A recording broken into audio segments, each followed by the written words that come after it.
Hey guys, this is Wildcat Chris Harris, TNA original and one half of six-time TNA World Tag Team Champions, America's Most Wanted. You are listening to the TNA Cross the Line podcast.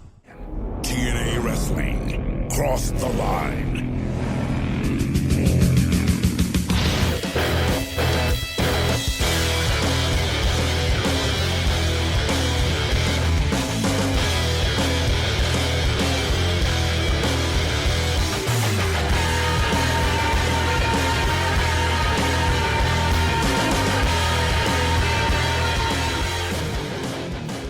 And we're back with episode 347 of the TNA Cross the Line podcast. I am Bob Colling Jr., and with me, as always, is Dallas Gridley.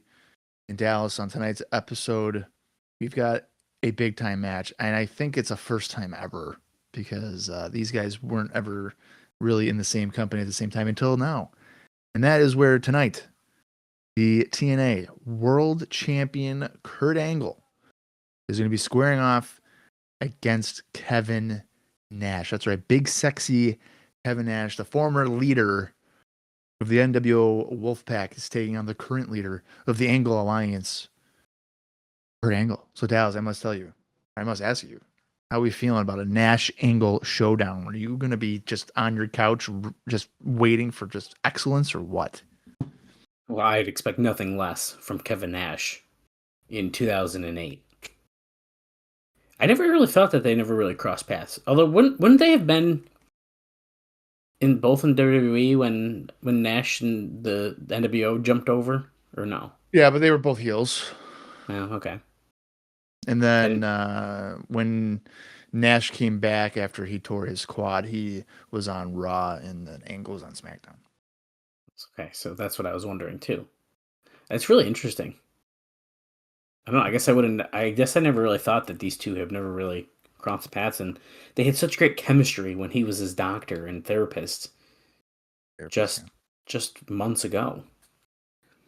It's going to be interesting. Am I expecting a 5-star classic? Absolutely not. But that's okay. If you don't go into it with that kind of expectation, it makes it a little bit better. But Kurt Angle, I feel like can kind of make anyone work decently, so I think that'll be kind of fun to see regardless. Well, who are you to judge or doubt Kevin Nash? Oh, look at this. He's already gotten food service delivered just as we start the show. It's coffee. Oh, it's coffee. It is a honey saffron latte. And yes, we are moments into this show, and I'm ready to be caffeinated, and soon I will be full as well. But we're gonna hold on that because right now we need to talk. What's the food plan?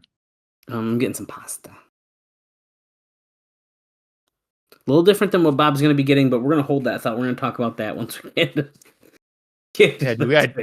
we we have to tease that for the top of the hour. That's right. Yeah. So hang on. We have some news and notes to talk about before we talk about what Bob is going to be ordering. But yeah. Anyways, I think that it'll be a pretty interesting main event, and at least last week they gave us something to look forward to this week, and I think that's something that sometimes they do, and it usually works out pretty well when they do it, and then when they don't, it's kind of sad. So I think I'm at least happy that is what happened.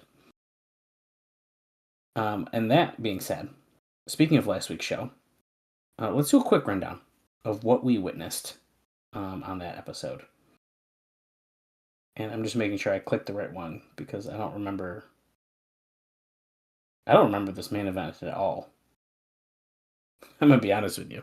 Do you remember this main event? I don't. Okay, so the February 21st, 2008 episode of Impact.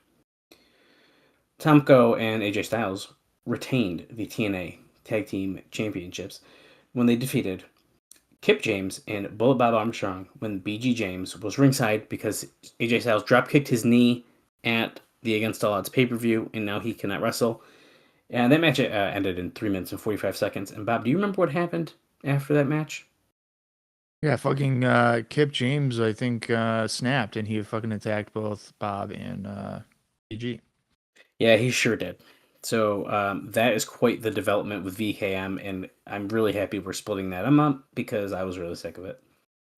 And I'd much rather see Kip do his own thing. because there's only one problem with the Voodoo Kin Mafia, and his name is BG James. It's not Kip. I was going to say, I think that Kip can still, I mean, even in 2026, for Christ's sakes, Kip James can still kind of perform. So. Absolutely. The next match featured Kaz defeating Relic in 2 minutes and 40 seconds. We are very concerned about Kaz's place on the card and who he's been feuding with. And I'm very nervous to see where that leads. But time will tell. After that match, we determined a number one contender for the X Division title. And you might be saying, but Dallas, doesn't Scott Steiner have the briefcase that makes him the number one contender? Yes, but that doesn't matter because Petey Williams defeated Johnny Devine and Sanjay Dutt in 3 minutes and 20 seconds, and now he is the number one contender. So technically, we have two number one contenders, in a way. Although I suppose Steiner's is kind of whenever he wants it, so maybe that's why we had to determine that. Is that the gimmick of the briefcase? Is that he can cash in whenever he wants? I don't know. I don't think it's like a run-in cash-in kind of thing. I think it's like a name your match kind of thing. That's what I thought too. Okay. I think he'd have to be like, hey, at Destination X, we're fighting. Okay. Because it's like, it's not exactly a ripoff of the Money in the Bank gimmick. No, I don't think it was ever meant to be. Right. I mean, yeah, it's a briefcase on a pole, but I think it's almost like an evolution of the Money in the Bank idea, really, because it's multiple titles, someone gets fired, and it's also not a ladder match. So it's got enough differences. No, right. But I'm saying, like, when you win the briefcase, it's always more like, I'm cashing in, but I'm cashing in at yes X, whatever. I mean, at least to my knowledge, to my memory, now, am I willing to bet you once we cross out of our timeline into the 2010 era, would I be surprised if that changes? No, I would not be surprised at all, because I feel like they start. I don't even know if it does. I don't know if it really does, but I'm just saying I wouldn't be surprised, because I feel like, although eventually that's when they start adding like the option C. I was just going to say option C, I know, is like I'm cashing in at Destination X. That one is almost strictly that, and then they kind of switch that too a little bit. And then years and years later, more current day TNA in recent memory here, they have the Call Your Shot Gauntlet, which is a trophy, and that you can run in and cash in, essentially. So, yeah, they're kind of all over the place. But you're correct. Not to keep rambling about it, but yeah.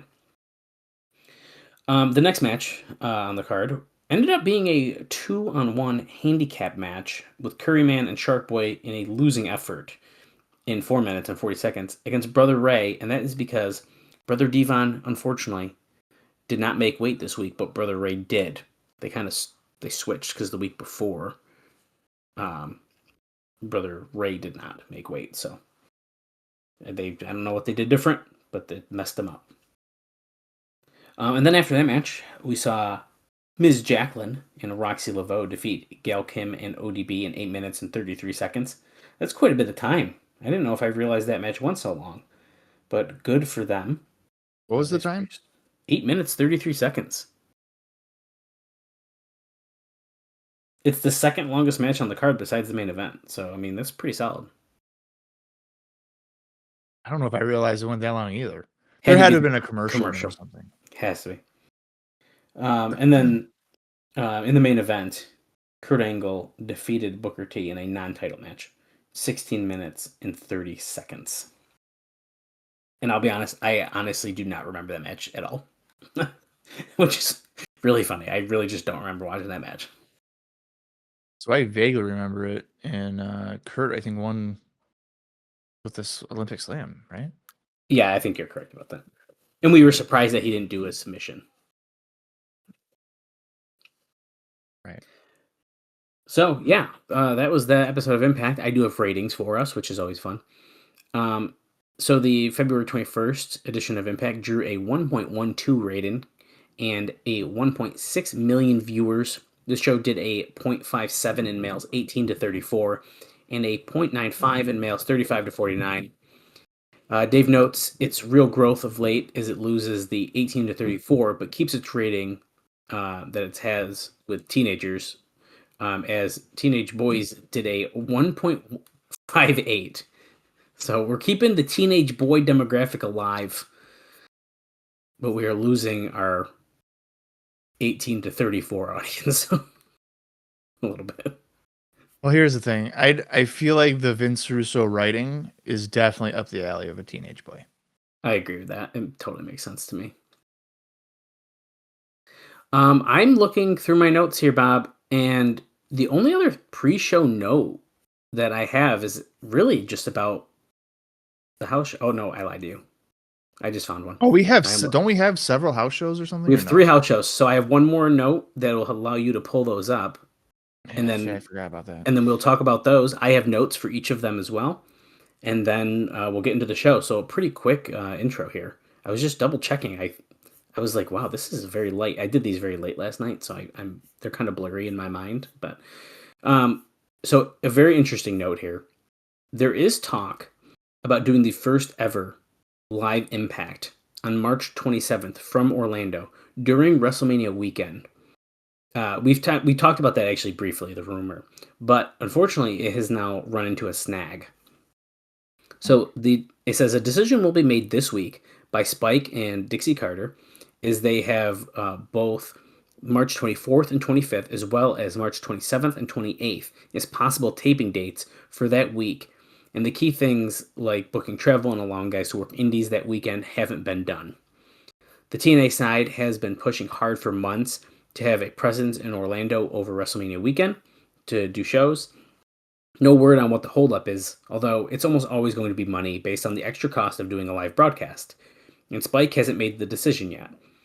As things stand, if there is a live show on March 27th, it would be a one-time experiment as opposed to the new schedule. A new schedule change that was the original talk and would be the only weekend doing a Thursday-Friday taping, at least until the summer. Now, obviously, if they do go live, and if the rating shoots up significantly, or doesn't, will play a big part going forward. It is noted that, Dave says, we spoke to Brian Diamond, who is a Spike Senior VP, and at press time, who said it was something that they were still considering. And it is noted that Diamond went to one of the house shows that we're about to talk about, the one at Webster Hall in New York, with several Spike bigwigs, and was just raving about it. He said it was a great show, particularly given how small the ring they used had to be, and how good the wrestling was, and how passionate the fans were. When asked about his thoughts on taping shows on the road like Raw does instead of always in Orlando, he said, this show was an eye-opener in that regard. So that's pretty big praise for a house show that the TNA did, to have a VP there and talking about it like that. And that really kind of brings us into the indie notes. And I'll just point out real quick too, before we go, I have been to the Webster Hall venue that's being referenced, and the idea of a TNA show being there is kind of insane to me. Why is that? I just can't picture wrestling in there because you've been there for probably a concert. It's a concert venue, and I mean, if you Google it, Webster Hall in New York City, it's like a theater. Mm-hmm. It's got like the stage, which is probably what they used for the entrance stuff. But it'd be cool. Like, it'd be a really cool venue to watch wrestling in. And I just didn't know. I'm gonna type in Webster Hall wrestling. I mean, there's a ring in it. So I mean, clearly it happens. Wait, is this Shock on Saturday night? Probably. They would do shit like that. Hall. Oh, yeah. Shock on Saturday night, Webster Hall. Okay. This is crazy. Yeah. This is blowing my mind right now. Yeah. So I'm not surprised by the reaction of the executive. I mean, a New York crowd is going to probably sound different than, going to Mississippi or something. Like, they're going to be more energetic and respond probably better to the TNA type of wrestling than any other market. So that's probably a good idea to have them there, especially if it's an eye-opening to have the TV be somewhere other than Florida. So right. Or Orlando, I mean. All right. Well, let's discuss these house shows quickly. On February 21st at Webster Hall in New York City, New York, TNA had a show, and the attendance, according to Cage Match, is about 900. So here are the results. The Motor City Machine Guns, Alex Shelley and Chris Sabin, defeated the Rock and Rave Infection, which is Jimmy Rave and Lance Hoyt. TNA X Division champion Jay Lethal defeated his best friend, Sanjay Dutt. to retain the title. Team 3D were victorious in a street fight against the Latin American Exchange, Hernandez and Homicide. Samoa Joe defeated AJ Styles. James Storm was victorious over Eric Young. The TNA Women's Knockout Champion Awesome Kong retained against Gail Kim and Jacqueline in a three-way. And in the main event, the TNA World Heavyweight Champion Kurt Angle retained against Christian Cage. I just say that house show sounds fantastic. That card sounds very good. That sounds like a TNA show. Yeah. Like the rivalries in the last like year and a half, 2 years is like that's what you see. I'd be hyped if we went and that was the card. Like I think I'd be pretty happy. I would definitely pay I would pay a ticket to see that. Okay, so on the Webster Hall show, it was 900, but not only that, it was sold out. So they sold out the building, which is pretty cool. It's noted how TNA house shows always get strong reviews because the guys just go out there and have matches with finishes and usually not with run-ins, and they don't do any of the goofy storylines. Usually they do the Eric Young comedy match and the rest is good wrestling. And yes, it appears many people in the company, including a solid percentage of wrestlers, are clueless as to why when they do this style, it gets over so great. But then at TV, they present a completely different product. As far as matches, he kind of just lists a bunch of them. I'll just note that Brother Ray pinned Hernandez with a powerbomb through a table in that street fight. It's even noted that Brother Ray bled during this match, which I was kind of surprised since it's the house show that he wanted to get some color. Ray also pointed to the balcony and specifically noted that Tommy Dreamer and Nunzio were in the building and pointed them out, which Dave notes is kind of weird. And even that Dreamer got a call after the show by WWE officials saying that they wanted to talk to him. So that happened, I guess. Samoa Joe pinned AJ Styles with a muscle buster in a stiff and very good match. James Storm over Eric Young in their usually comedy match, seemingly more designed to put over Earl Hebner as referee, as Storm took bumps for Hebner and Hebner strutted around like Ric Flair. It's so silly. They've done this many times at the house shows, it's noted, where Young ends up putting Hebner's ref shirt on and then Hebner does the spots with Storm. I don't know. It's so silly. We already talked about Kong. Oh, the Kong was super over, which shouldn't be a surprise. It's also noted that she bled hard way from the mouth at the end. And then she powerbombed referee Rudy Charles, who was carried out. The Angle and Christian match, it had the usual false finishes and reversals and that take place in most Angle pay-per-view matches. He ended up winning clean with the ankle lock. It's also noted that you might know who this is because I'm unsure, but our ROH's Julius Smokes was there and posed for photos after the show. You don't know who Julius Smokes is? I don't. He was a manager of... Oh, this is unbelievable. He was the manager of Homicide in Ring of Honor in the early days. And he is best known for basically cutting promos where you have no idea what he's talking about. But he would also constantly be like... I just typed his name in. I still don't know who he is. I've never seen. To be fair, you're probably not really watching Ring of Honor in the early 2000s. No. Well, he was there and posed for photos after the show, as many of the TNA stars did. So apparently, people knew who he was as well. Yeah, wait a minute. He was in the crowd. It just says that he was there. I don't know. I have no idea. So they're just like, "Oh, Julius Smokes is here, so let's get a photo with the Ring of Honor manager guy." I guess. That's bizarre. Yeah, it's very weird. It's really weird. And I'll be honest, I don't even know if I caught that part when I was doing these notes initially. So, and the last part is that it was just noted how gracious that Dixie Carter was to all the fans and how accessible she was. So she must have been also meeting them and being very nice. So yeah, that covers it for Webster Hall. That just reminds me of the time. I think we've talked. I mean, we've done over 350 episodes or whatever, so I don't really remember, but if I've talked about this. But that reminds me of one time we went to a 2CW show and I saw Adam Cole in the crowd behind us with my buddy, dude. And that'd be like me just going up to him in the crowd and be like, "Let me get a photo with you." real quick. That situation was so funny because he knew that you knew because you kept like, and like you were pointing at him for something too, and you could tell he's in his hoodie. He's pulling the hoodie down. Yeah. Dude, Yeah. that was so funny. And I didn't. I didn't expose him. No, you didn't. You let him be there, but you made sure he knew that you knew he was there. He knew I knew he was there.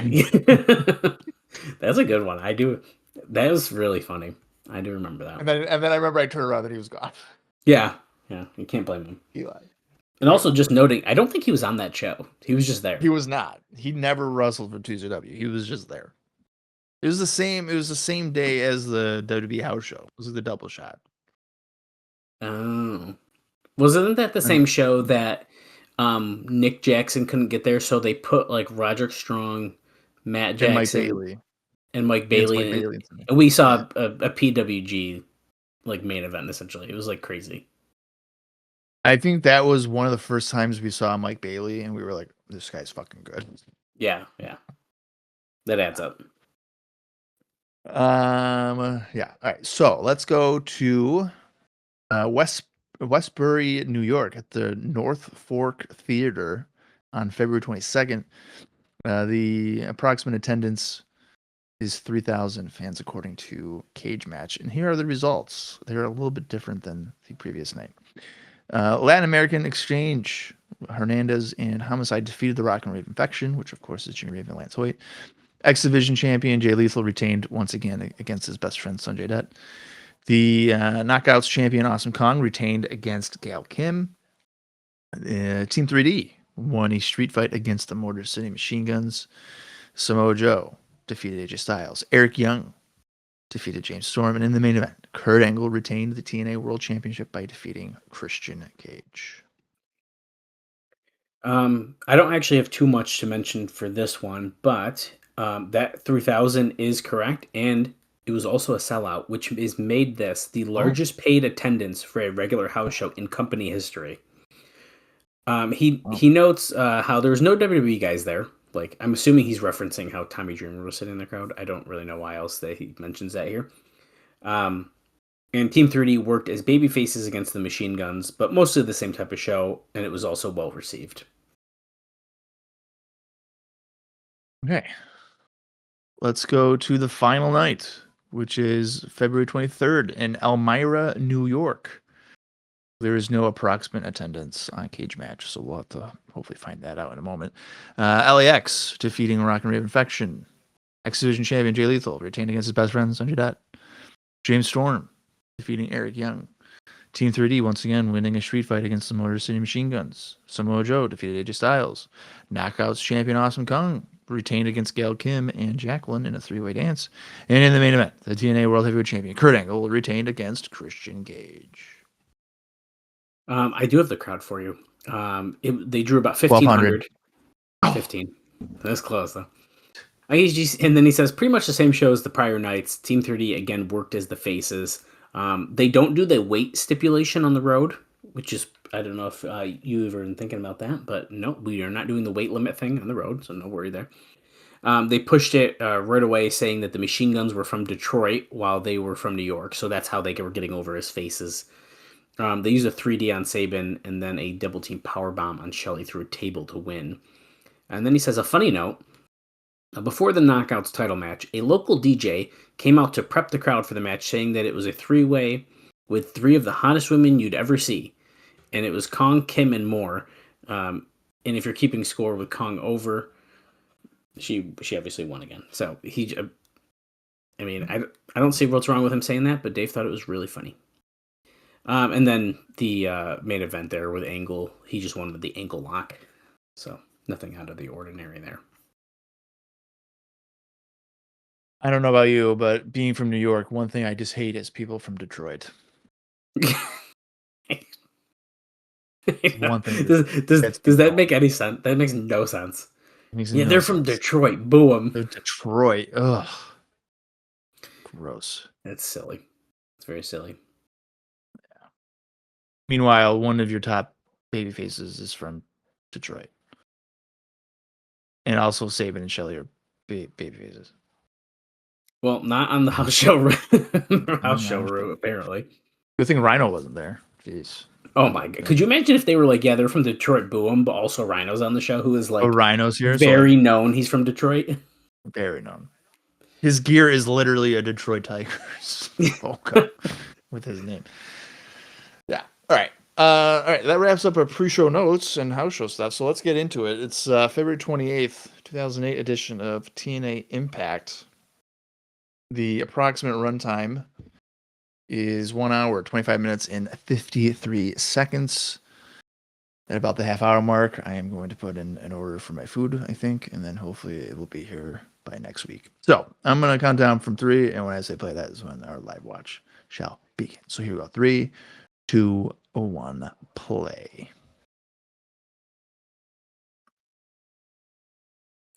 I'll save it.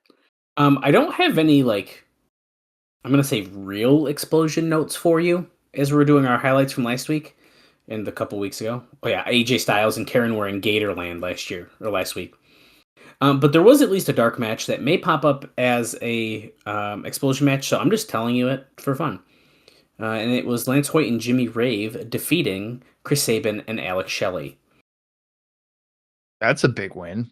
It is, and remember, they are in the doghouse, apparently.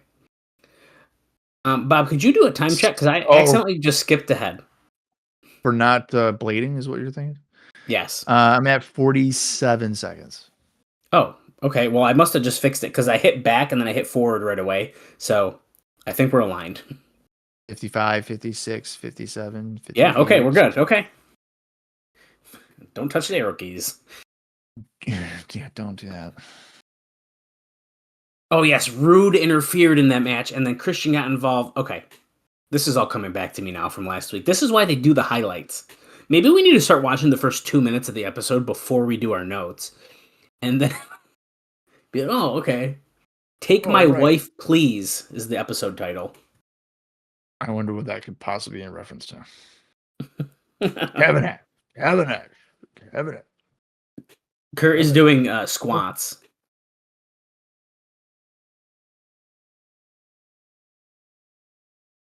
Oh, Karen just walked in. I'm warming up for a match. She's talking so quiet I can't even hear her. Can I talk to you, Kurt? Yeah, can you sit down? Yeah, okay, I'll sit down. Here's my title and my signed 8x10s of myself. She's been thinking. They were just both a little hard on each other last week. He looks so disinterested. You remember how we used to think about each other when we were dating? Kurt, I'm sorry. Oh my god. Oh, she wants to start over. That's so nice. Oh, he's laughing. Oh, I get it. The jealousy thing, and with your other husband, it didn't work, so now you're crawling back to me.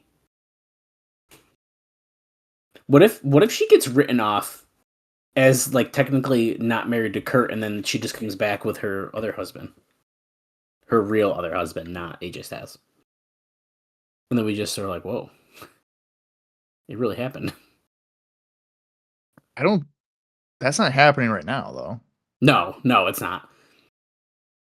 I've said it fairly recently. I cannot believe how much Karen has been on. I really don't.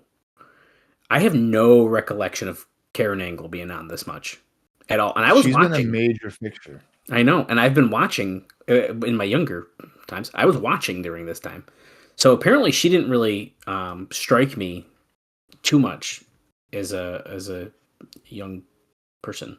Well, I mean, realistically, you probably hadn't hit puberty yet, so you wouldn't have remembered a beautiful woman being on your screen all the time. See, you're making me wonder if I did. Maybe.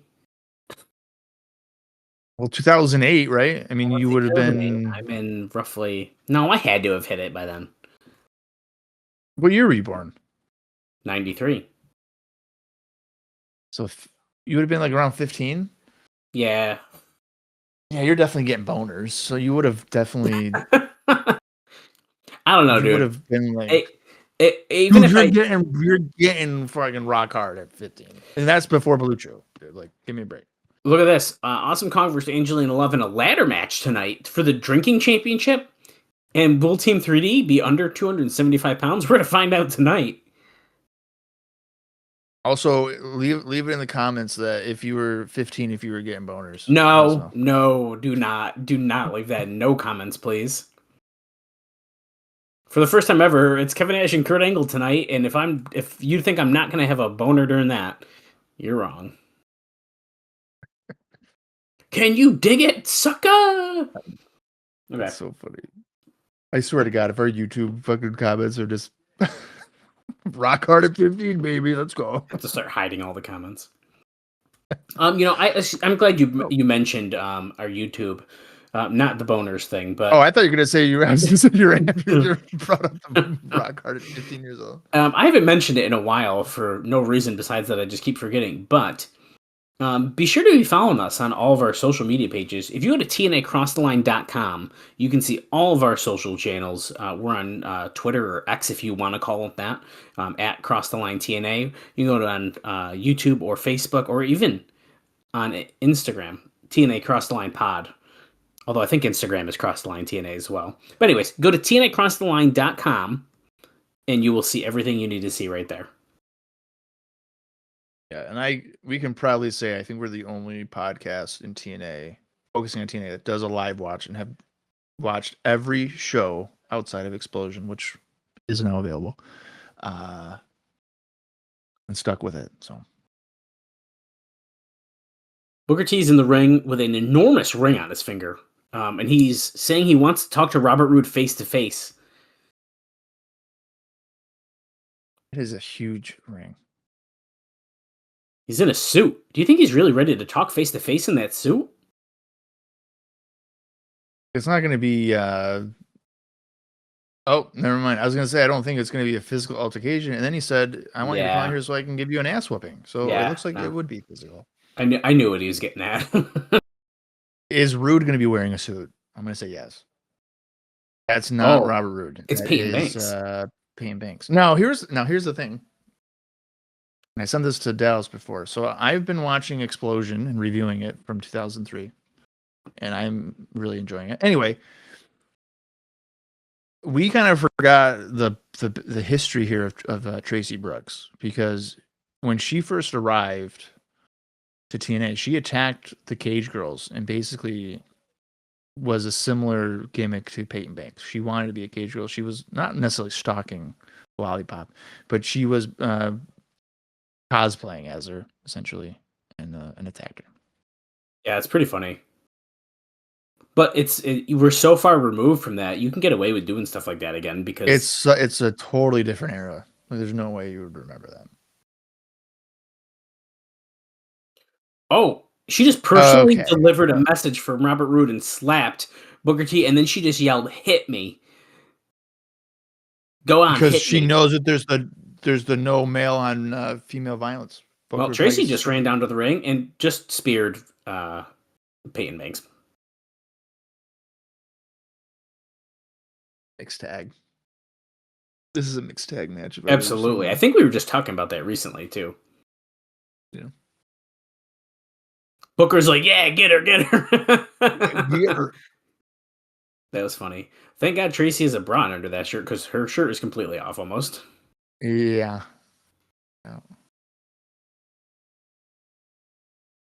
The crowd is really in. When Tracy attacks Peyton, the crowd gets hot about it. They like it. I don't know if it's necessarily because of Tracy or if it's because it's a cat fight. I think it is probably the cat. I mean, Mike Tenay even just mentioned that, so I think you're probably right. But that being said, I feel like the couple times that Charmel and Karen were getting to it, I don't feel like people were reacting as hot to it. So I do think there is some real heat with Tracy and Peyton Banks. We have a video package here of Team 3D and Johnny Devine, I guess, trying to do a diet, but they came across a bunch of desserts. It's because Devine is eating just cheesecake, and Brother Ray said, "You aren't helping." Brother Ray says, "If I can't eat my chocolate cake, you can't eat ribs." to Brother Devon. I don't know. Another I mean, that's Sabachi. meat though. That should be kind of good for you. Protein. Is Divine filming too? Is that what they're alluding to? See, this is where once again we need Shelley to be the paparazzi production. Well, didn't Divine kind of take over that? He was in it technically, so that counts. Yeah. Look, they're trying to talk each other into eating salad. Your diet sucks, and he ate a carrot. Carrots aren't even that bad. As a type 2 diabetic, carrots are a good snack. The Guru, Sanjay Dutt, and Black Machismo, Jay Lethal, against Petey Williams and Scott Steiner next. With his favorite freak.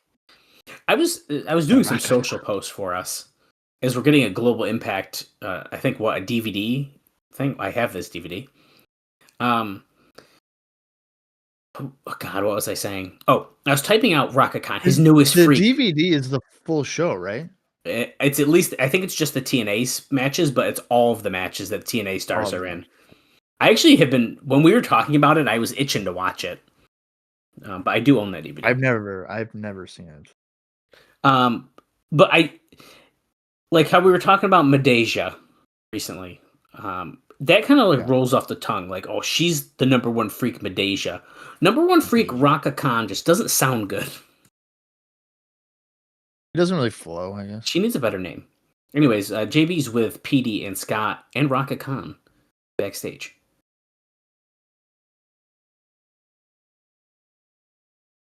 Thanks to you, I have an X Division title shot against Black Machismo at Destination X. I think he's saying what? Because Scott took the briefcase from him. Because remember, PD had the heavyweight title. Scott had the X Division because he switched them. And now Scott has both. So then PD had the opportunity to fight to be the number one contender. So thanks to Scott, kind of, he's the number one contender for the X Division title. It's a little convoluted.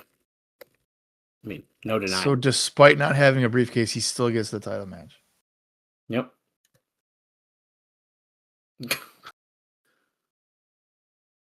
He's got to join the hair club for men?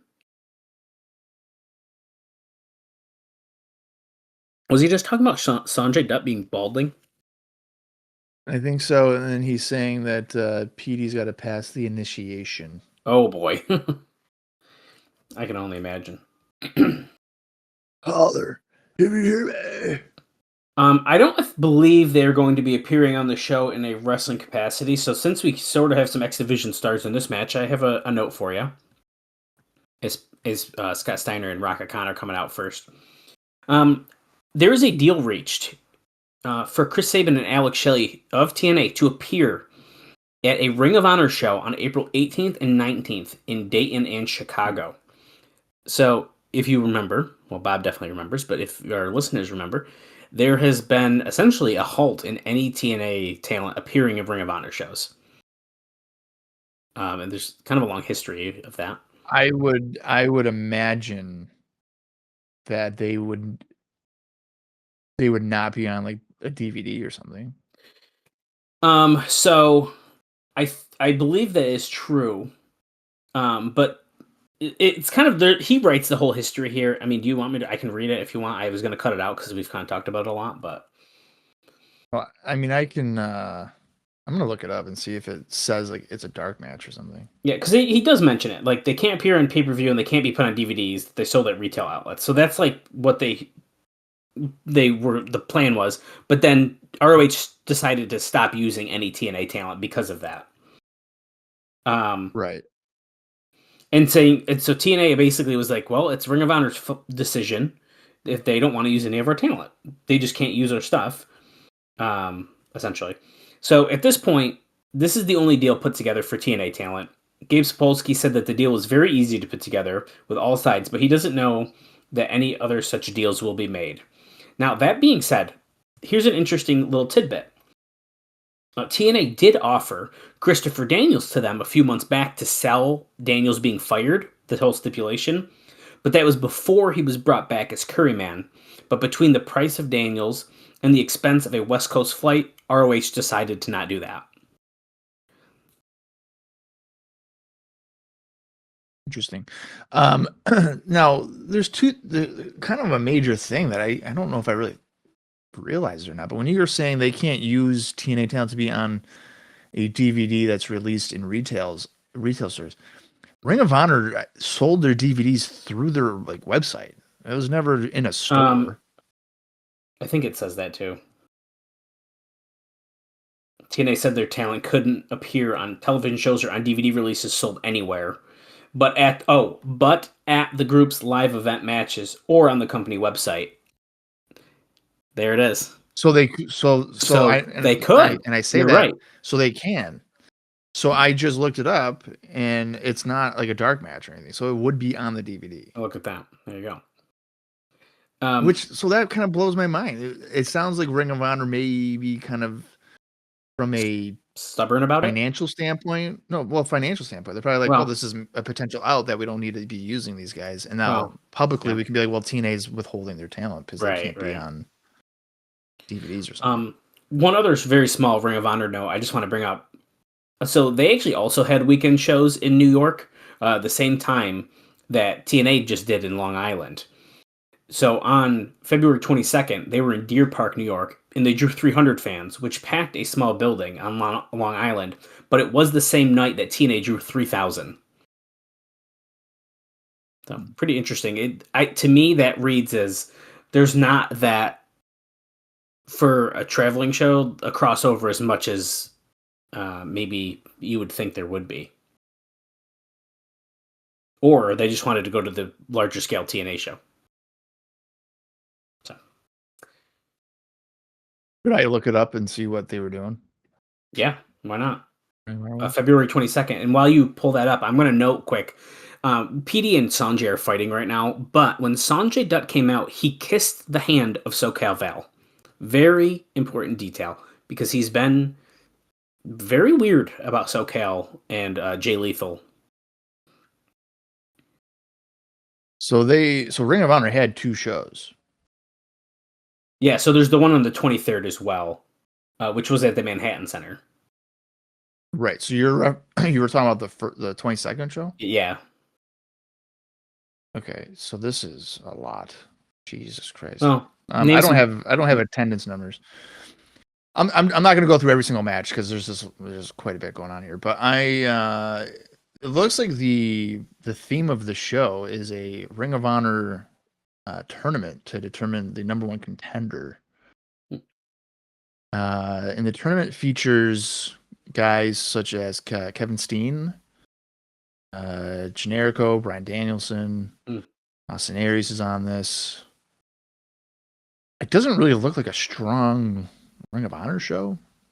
Oh, that makes sense. I mean, there is a Steen Danielson match, and Steen wins the tournament to become number 1 contender. Now, the next night on the 23rd, which, as you mentioned, is at the Manhattan Center, that has historically been a bigger venue and more important venue for Ring of Honor.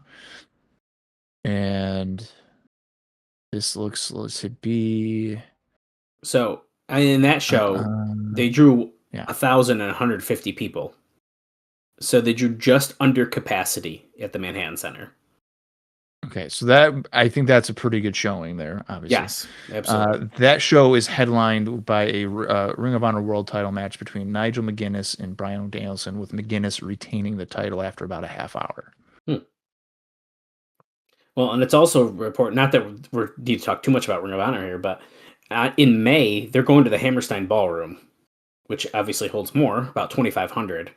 And they don't expect to sell out that larger location, but are hopeful that they can consistently get 1,600 or so in that venue. So they're hoping they're going to do pretty good. And it sounds like they probably will. You said they're hoping to get at least 1,600? Yeah. Okay. Should I spoil it now and tell you what they do there? We'll probably not talk about it, so yeah, why not? 2,300. That's pretty good. And it might help that appears that they brought in some, I think it's All Japan? Or Noah, excuse me. It's Noah. Oh, no. Okay, it's that. Okay, I know what. It's Noah wrestlers, yeah. Okay. It's like Morishima, Marufuji. Yep, okay. Guys of that nature. Nice. And the main event for that show is McGinnis and Claudio. In case you. Oh, there you go. Sanjay Dutt is on fire here against Petey Williams. Just went for a cover after a moonsault, springboard moonsault. And then Jay Lethal did a nice drop kick on Scott Steiner. Moments ago, while we were talking about Ring of Honor, Rocket Khan scared the shit out of SoCal Val and got her out of the ringside area. Oh. Petey just pushed Jay Lethal off the top rope, hits the guardrail on the floor, and Dutt going to take advantage of this. Referee's about to... distracted. Steiner with the case to the back of Dutt. And this is about to be the Canadian Destroyer? That was good. That was a really good sell. I think Petey Williams is winning the X Division Championship. I'm kind of for it, dude. I not that I don't think Lethal's been a good champion, but I feel like the second part of the reign has been a little lackluster, probably because he didn't have the title in his possession for most of it. I think that's part. I was going to say, I think it maybe stalled a little bit because he didn't have an opportunity to really defend it because Team 3D and Divine had possession of it. And then Divine literally was the champion for. Yeah. One other thing I want to point out from that match, as we're going to another Team 3D segment here from Monday, is Rocket Khan also got physically involved. She threw Lethal against the stairs at one point. So she's not just there to look like muscle. She was actually getting involved in the match. So. Brother Ray has just found a bakery case full of snacks. I mean, I get the comedic part of this, but these guys can't not have sugar. Is insane. We got fudge. If we didn't have real Impact titles, that'd be the title of this episode. I'm telling you right now. We got fudge. Oh my god, they're putting their mouths underneath the candy dispensers.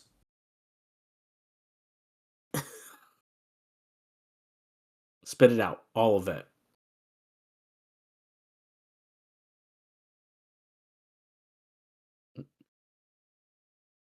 These guys are fucking turning babyface. This is gonna make people think they're funny. I was just gonna say, I think they're turning babyface.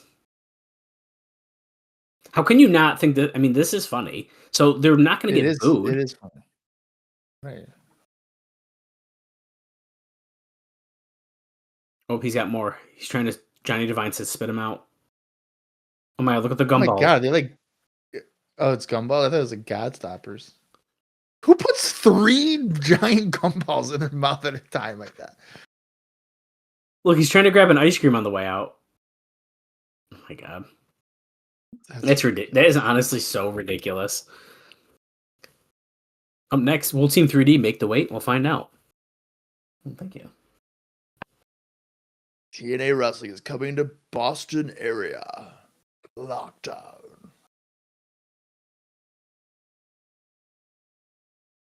Showing Bob my food.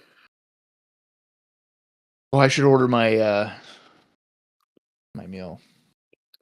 Oh, look at Lockdown in Lowell, Massachusetts, April 13th.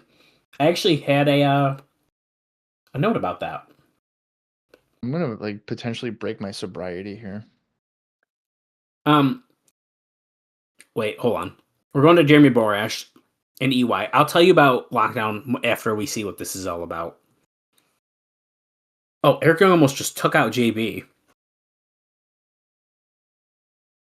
I'm hiding JB from Black Rain and Relic.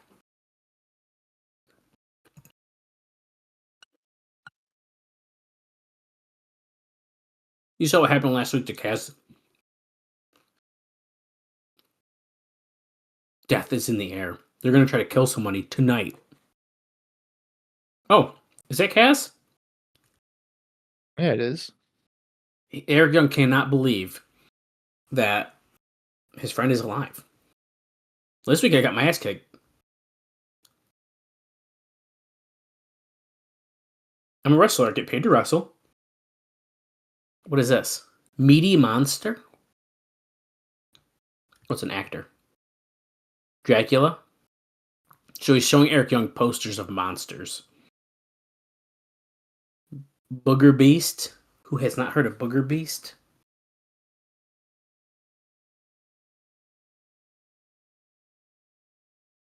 Okay, he's saying how they're all fake. They're all fake. Hillary Clinton.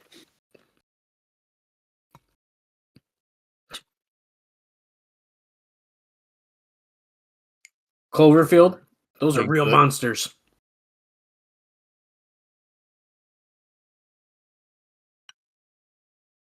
You won't like them when they're wet, Frankie. They're just wrestlers like you and I. Great. Returning a babyface. You're humanizing them. Well, here's the thing. I don't think I like that. Make them seem like they're monsters. Like they're not. Yeah. I agree. What if he was just like, Eric, it's fucking Johnny the Bull. Yeah, right. Right. Okay, Team 3D looks like to be coming out right now. So, Lockdown was officially announced for April 13th. We just saw that announcement in Lowell, Massachusetts.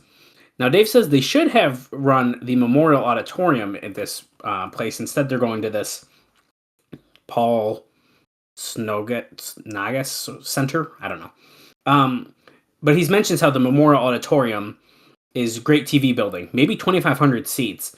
And they'll sell it out with low rent and the sound used to be great when WWF ran there in the 90s. But instead, they're going to an 8,000 seat building with high rent that they'll have to pay for. I guess the feeling is that the Northeast is right now their hottest market.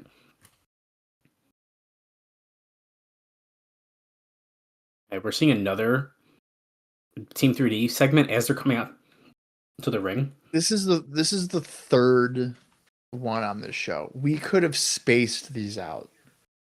Well, that's why I don't know why they're coming out already. Weeks.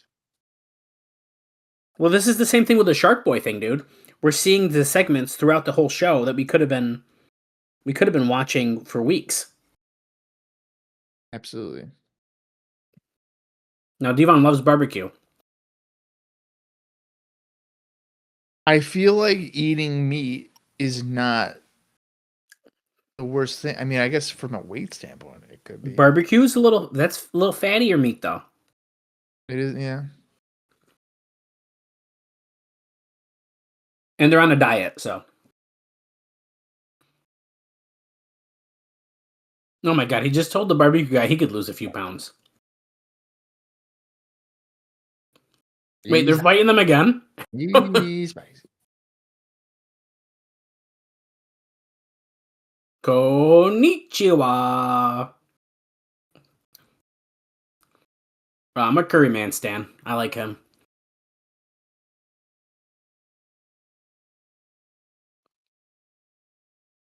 I was also going to note that the May 11th pay-per-view is going to be in the Orlando at the Impact Zone, so we are not doing the next few on the road. But just so you know, don't get too excited. Stupid. I bet you that Sacrifice is a bad show or something. They're probably like, oh, nobody's going to pay to see what we have planned. Oh my god, Curry Man's partner? Oh, shall yeah. Oh, shall yeah.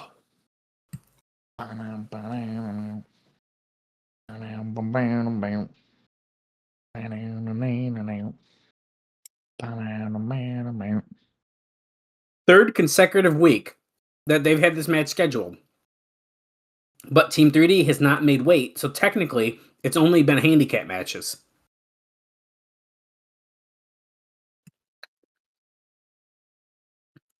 I like that Earl Hebner has to be the one who weighs him, even though Slick is here. He's the official weight guy.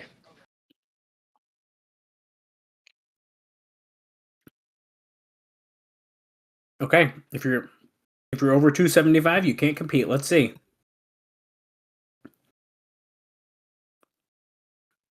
We've been dieting all week long.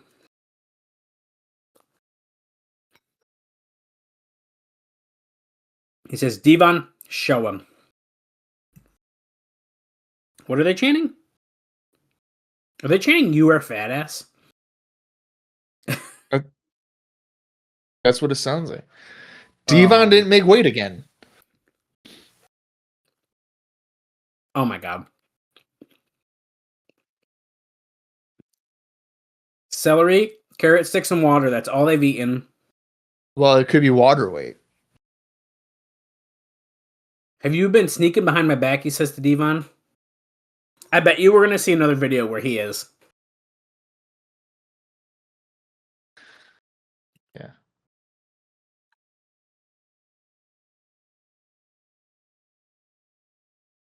I don't know if it's the Jenny Craig diet, Don West says. They have to. What? Are they about to lose by forfeit? Oh, wait.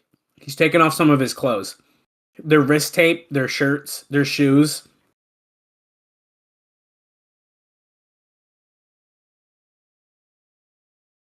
Well, I mean, that does add some weight. Your boots and stuff. They're saying there's children in the audience. How far are they going to go? Oh my god, they're going like he's going to take his pants off. He's going down to his boxers. Oh my god. Is that Looney He Tunes has or something? Looney Tunes underwear on. Oh, they both have something. Oh my They have god. socks. They stuffed their fucking Are you to make it look like they kidding have me? bigger junk, dude.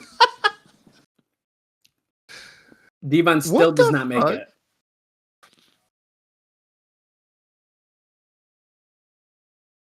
it. No. They're gonna be a baby. They gotta be baby faces. This is insane. Oh, they're both disqualified.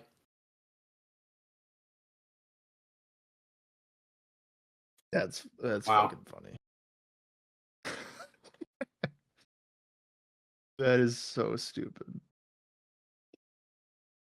That's really funny. So they're really not doing a match. Can we just go backstage?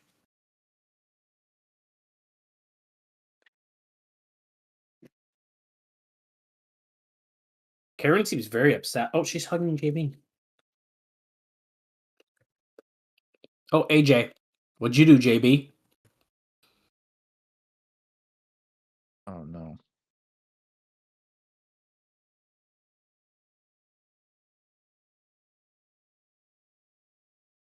Kurt's a wrestler. The wrestlers aren't the most sensitive kind of people in the world.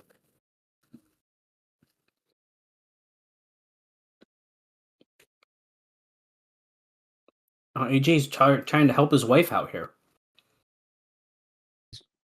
He loves you. Solar. He doesn't mean the things he says.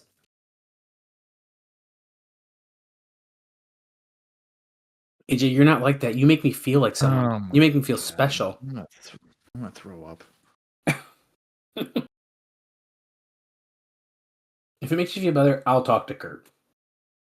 I'm sure that's going to go really well. You make me feel so special, but I can't leave Kurt because I love him. I love toxic relationships. Well, Shark Boy is not happy. They're celebrating their win, but Shark Boy said, no, no, no. Oh, hell no. I want to whoop some ass. So he probably I gotta kick some ass.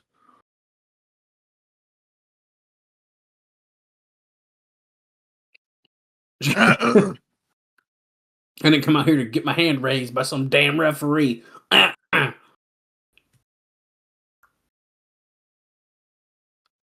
If you'd like to see the Curry Man and Shark Boy whip somebody's ass, give me a shell yeah. Hell yeah. Any two people. It can be Mike Tenay and Donna West. No, don't do that. It can be Hall and Oates. Fred and Barney. Fred and Barney. Did he say Bert and Ernie or no? No, he didn't say them yet. Why did I say Bert and Ernie? We ain't scared of nobody. Oh shit. No. It's about to be. Dude, it's fucking Relic, which is killer spelled backwards. And Black Rain. Damn it, Shark Boy, I'm here to kill you. Furry man, I know it's you, Christopher Daniels.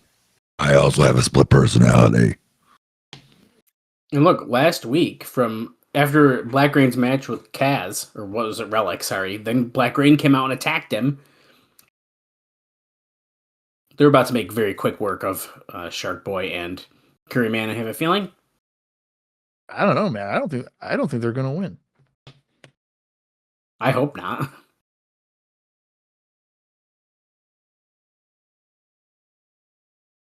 Oh, little double team action.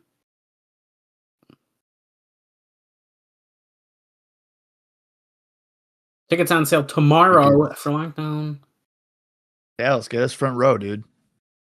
See how do you say that arena? Chongas Arena. I didn't even see it on the screen. It's spelled weird. I don't know how to say it.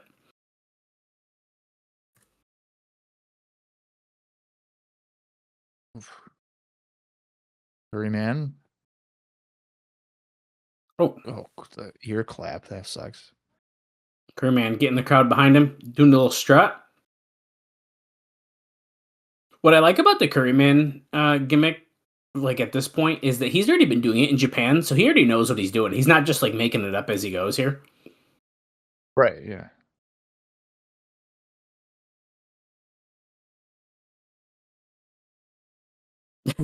Crossbody. Slick is not counting. He saw Team 3D sprinting down the aisle. In his underwear still, by the way. Yep. Johnny Devine with a kendo stick to Curry. Here comes Black Rain with cover one. Yeah. He kicks out. If Relic and Black Rain need interference to win, that's hilarious. I still don't know if they're going to win. Great, man. Taking out Team 3D with a crossbody. Oh, Shark Boy rolled in there. Divine. Wait, that's Kaz. Kaz has got the nightstick. He jabs. Darkness Falls. Or Darkness Falls, excuse me. Stunner. Oh, no. Is he going to win? 1, 2. He got it. I had a feeling because they're pushing Shark Boy. They ain't going to have him. That is like so funny to me. So funny. But Relic just attacked him, and now Kaz is in the ring. Now Team 3D is in the ring. Black Rain is up. It's a mess.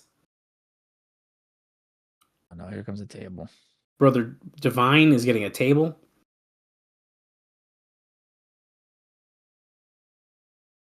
Just imagine him beat up by Brother Ray, and he's wearing the Looney Tune boxers.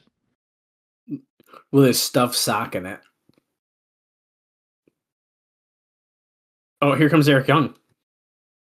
Okay, so TNA tried to make that sound like a hero entrance here, and then Eric Young looks absolutely terrified. Yeah, so funny. Slowly walking to the ring, and then he ran in there. He's afraid of monsters. Oh, but the monsters. Eric, it's me, Black Rain. I can't do that voice. Oh, it hurts. You're gonna throw up. Eric, it's me, Black Rain. Yeah, that's good. Hello, Eric. Monsters are real. Oh no, they're putting Kaz up on the top rope. He's about to get a powerbomb through a table while Brother Ray's wearing boxers. I don't know why, but the thought of Black Rain being like trying to sell you a pyramid scheme is like entered my brain. Like, could I interest you in a timeshare?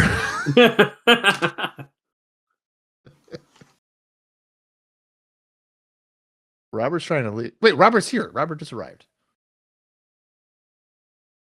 Yeah, Crystal said, yeah, Booker T did want you. He said, Robert Roode is here. Tonight, the running stops. Tonight, Crystal, the legend of Booker T. False. Okay, whatever you say, bro. Hey, the Rizzler. There's the Rizzler right there. It did look like the Rizzler. Hey, look at this. We're going to have some new house shows to talk about in just a couple weeks. March 12th, 13th, and 14th. South Carolina, Kentucky. That is Pikeville, Kentucky is Smoky Mountain territory. Really? Yeah. Oh, we're getting into what is this? Little VKM highlight package here. Oh shit! They're showing Asylum when BG showed up. In the mask, dude. It's me, Road Dogg. Quickly became a 2-time NWA Tag Team Champion. I do like when they show the Asylum. It's such a different time. Nin, dude. Dude, that should have been his name. I'm still mad about that. It's me, Nin. Oh, dude, he could have been like Nin, and they could have been like, "What does Nin mean?" And he could have been like, "None of your damn business." God damn it! So we're seeing all of this right now. They reunited in 2006. Kip and BG were both sick and tired. Oh, They're I doing kind the of shoot. forgot about this whole shoot thing. We're gonna go to a WWE live event and get bleacher seats. I like how this is stupid. So they're like, yeah, they were sick of it. And then the promo, he goes, "You've seen the last of the James Gang." And then in the video, they're like, shortly after VCAM was formed, they never split. They just changed their name. They just changed their name. Oh, no. That was a bad moment when they challenged Triple H and Shawn Michaels to $1 million match. That I wouldn't have shown that. I would have, if I was Triple H and Shawn Michaels, I would have accepted it, and I would have been like, I want to see the $1 million. Yeah, right. Because Triple H would have been like, Brian, brother, we both know you don't have $1 million. You wouldn't even give your own dad $200.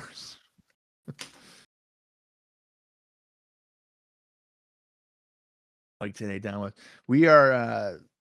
I want to say technically here, we're close to being in the second hour. In case anybody's wondering. Yeah, I was going to mention that too, because we're at about 41 minutes and 5 seconds into the show.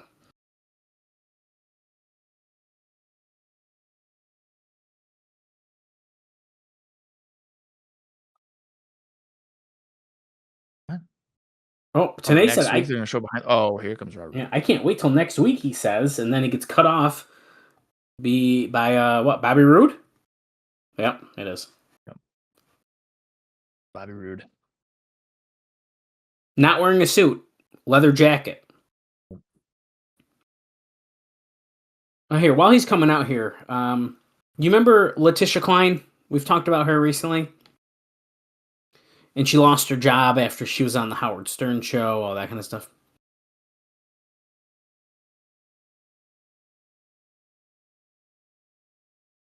Thinking hard. Remember Letitia Klein? I remember Letitia Klein, yeah. How could you forget? Okay, well, I didn't know that you were asking me that. Oh, sorry. This is my final note I'm probably ever going to say about her. But because we are following her unemployment journey, she has got a new gig.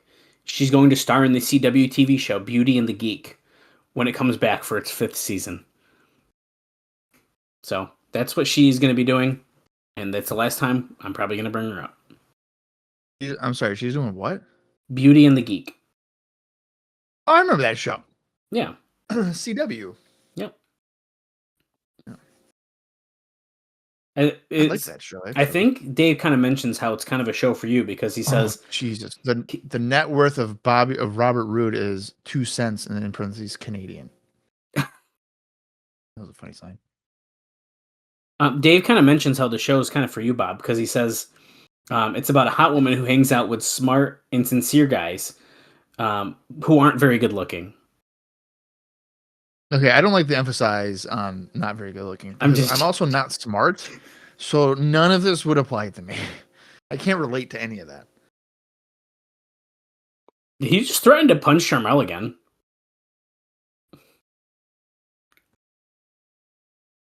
Here comes Booker T. He's ready for a fight. He doesn't have a shirt on. The way he was coming down to the ring did not look like he was ready for a fight. It looks like he's ready for a fight. He's beating the shit out of Roode.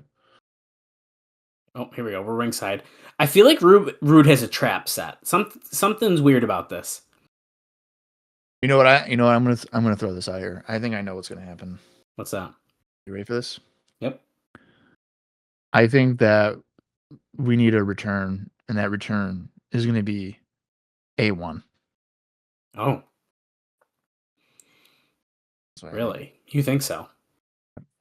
I don't think that's going to happen, but Booker T's grabbing Peyton Banks. Whoa, what the hell, dude? Oh, and just enough for Roode to Ooh. hit that DDT.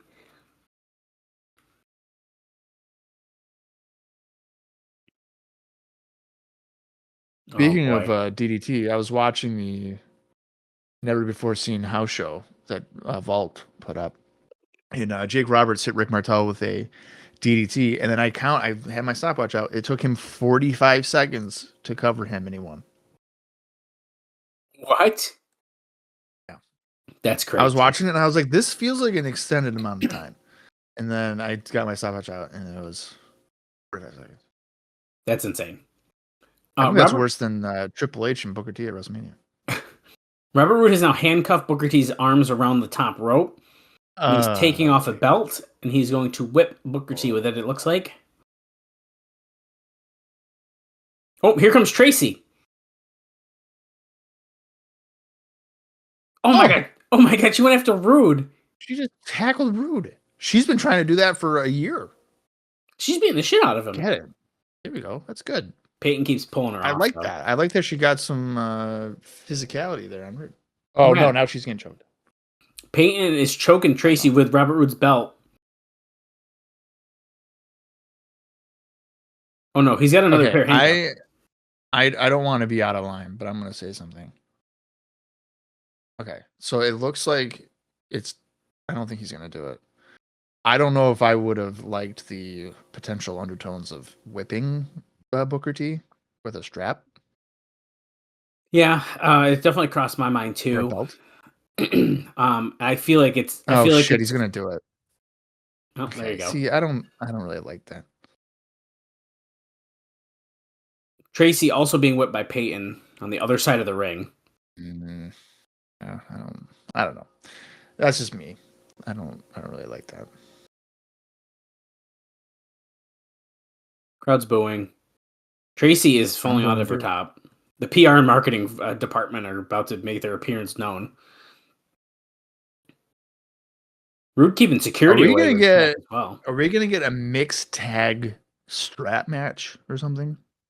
I feel like anytime you whip someone on the belt, that's kind of the direction you're going. It's not. Yeah, I feel like it.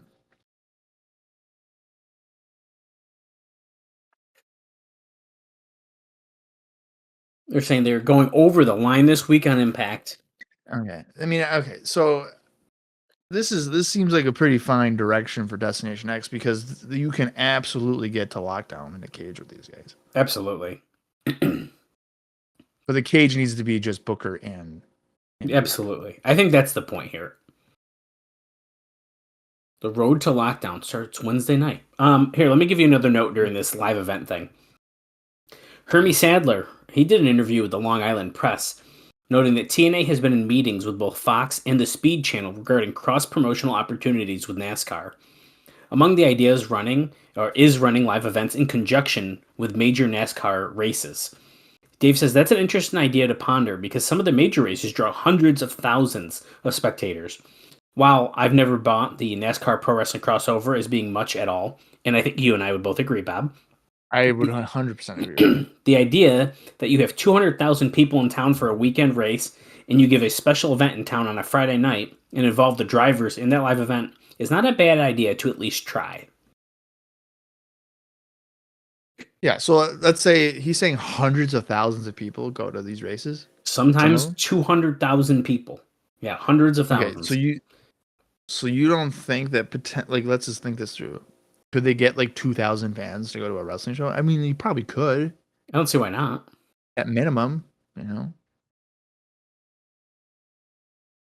We are now getting a video package about Elevation X, which is coming back at Destination X. My favorite thing.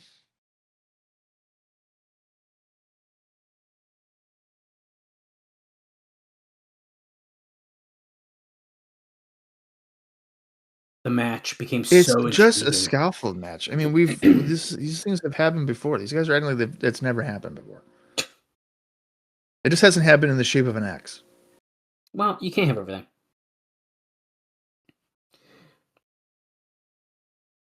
You're biting your nails the whole time, hoping that nothing bad's going to happen.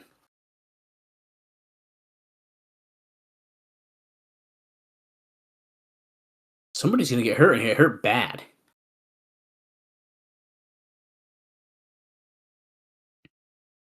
There's a possibility your career could be over. Crystal's backstage with Jacqueline and James Storm, and Jacqueline's telling James Storm to calm down.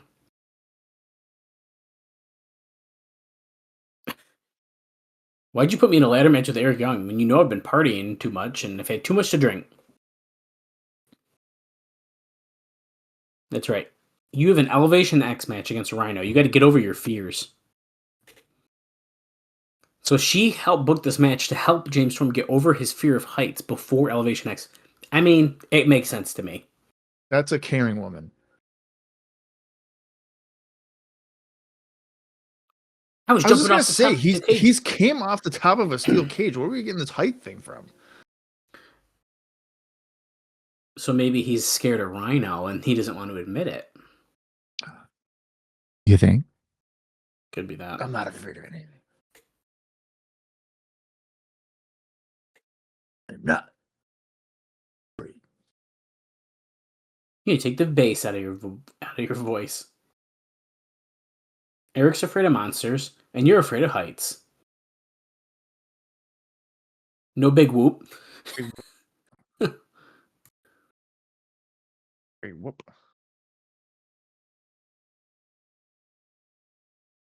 Whoop. It's no big whoop to you because you're not in the match. No big whoop.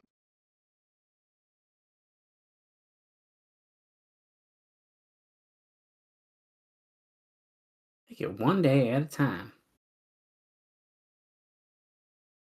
Don't worry about today, and you better have a plan. Look at the title, hanging high above the ring, and sorry about your damn luck. Okay, Bob, while these guys are doing some entrances, here's another note for you. The company's first UK tour will be running June 13th at the Olympia in Liverpool, and June 14th at the Sky Dome in Coventry, and on June 15th in Essex at the Brentwood International Centre, or Centra. Alex Shane, who is the last few years had promoted the Ring of Honor Summer Tours of the UK, switched alliances. Jesus Christ, I can't speak. Allegiances. There we go. This year to TNA. So he's not doing the ROH stuff. He's helping TNA now instead, which has TV on their version of Bravo.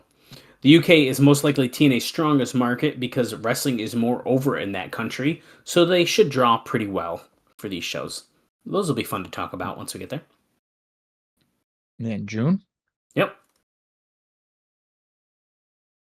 And I guess speaking of being on TV over in Europe, TNA has made a deal with Premiere, which is the Germany pay TV. Think like HBO. They will air Impact edited to 90 minutes with no commercials, as well as air pay-per-views, which will be airing as pay-per-view events. TNA has been airing on Eurosport, but didn't establish much of an audience as the station used it as filler programming with no set time slot. However, pay TV in Germany has limited subscribers, nothing like HBO. This means far less people have the option of seeing it.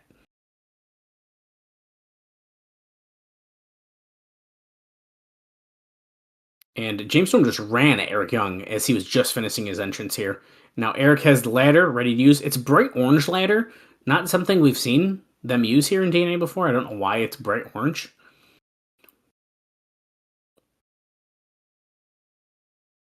Drop kicks it right into Storm's midsection from inside the ring. Why is it? Why is it yellow or orange? I don't know. Why am I saying yellow?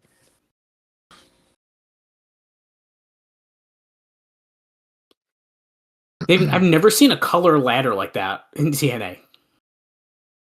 It's kind of weird. James Storm is moving the mats from around the ring, exposing the concrete floor underneath.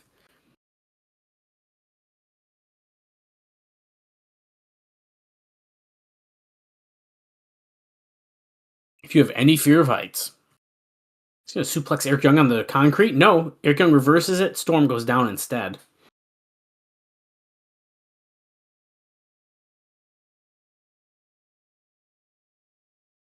Oh, commercial break coming up. The Drinking Championship match, which is not officially recognized, by the way. Just keep that in mind. Although I did pop when Eric Young, it was probably a couple months ago at this point, shared like an image that someone posted of all the championships he's won in his career, and they did have the drinking championship on it. And I thought that was really funny. Good for him. It must mean a lot to him. Right. James Storm grabbing the other bright orange ladder? I'm so confused.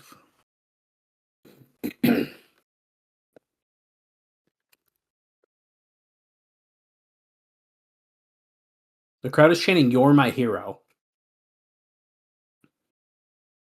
Is that for Eric? It's for Eric because as soon as Storm raised his hand, they started to boo. Oh, he just kicked the ladder right into Young as he ran at it.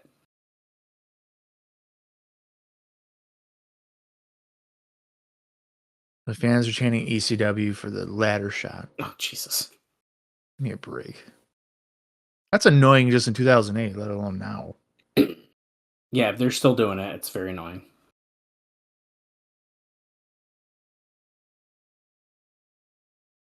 Storm is slowly climbing up. Slowly. I don't think, until you had mentioned, I don't think I ever really noticed that it is a spinner belt with a beer bottle on it. I don't like it.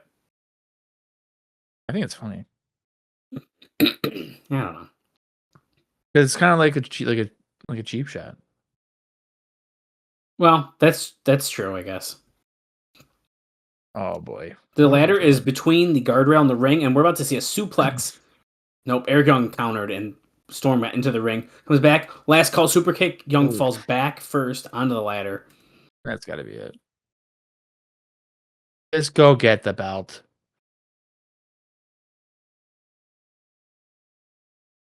Yeah, you're cooked. Go get it.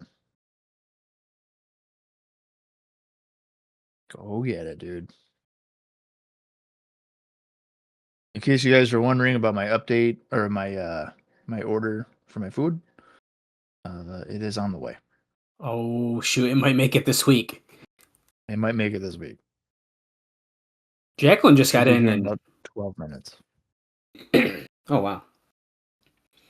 Jacqueline in the ring. She's climbing up the ladder. Oh, because he's afraid of heights. That's why he's so slow. Oh, yeah, that's dumb because it makes no sense. No, it doesn't make sense at all. And if she gets the title, is she the drinking champion? That sounds about right. Oh, she gave it to Storm though. Where's the from a continuity standpoint, it doesn't make any sense to me. Well, it doesn't make sense, and they even told us that it shouldn't make sense because he mentioned jumping off cages. Right. So like I don't know. Whatever.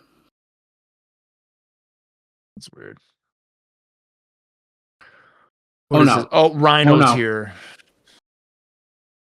Lining him up. Yeah, turn around, you son of a bitch. Oh, that was good. Storm fucking flipped backwards with that one. That was crazy.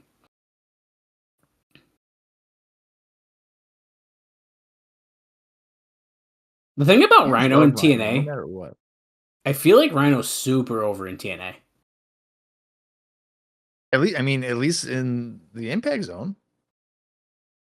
Good point. I can't even remember. I can't tell you the last time he won a high-profile match, and these fans are just that's right to see him. I don't know if he has. Yeah, I don't know. Well, he's got his recent problem, but that's why he's taking the drinking championship belt, so causing controversy. Right. They love this whole, taking championships. Yeah, they do. Well, it's not possession. But possession is 9/10 of the law. That's true. Oh, they're talking about Destination X. Okay. Elevation X. There's a 6-man tag team war.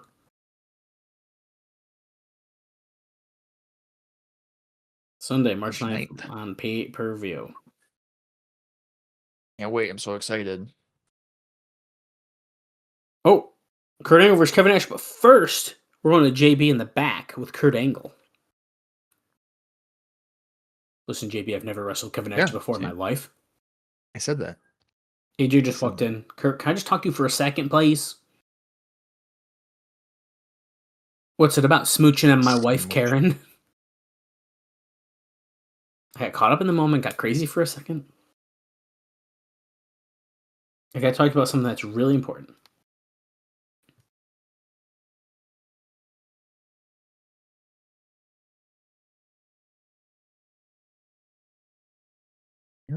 Karen. She's crying on JB's shoulder. It's true.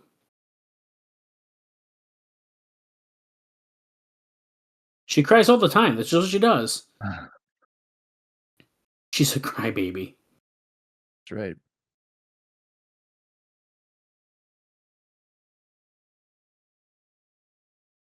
Nah, you don't want that. Respect. She's a wombat. My God.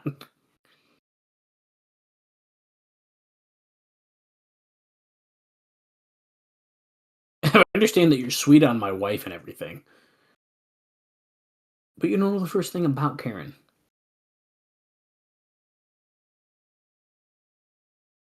Oof, he just called Karen a bitch, and AJ said, take that back right now. Take that back. AJ, this conversation is over.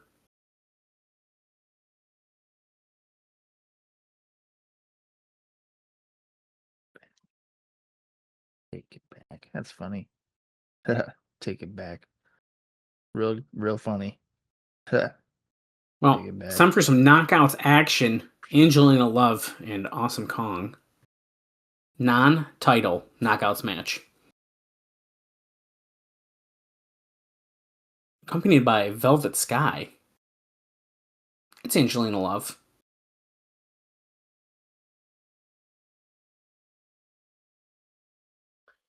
I only got 2 notes left for the show, Bob, but they both actually are people that will probably be ringside in the main event. So I'm going to hold on to those. So we will enjoy this knockouts match without any interruption.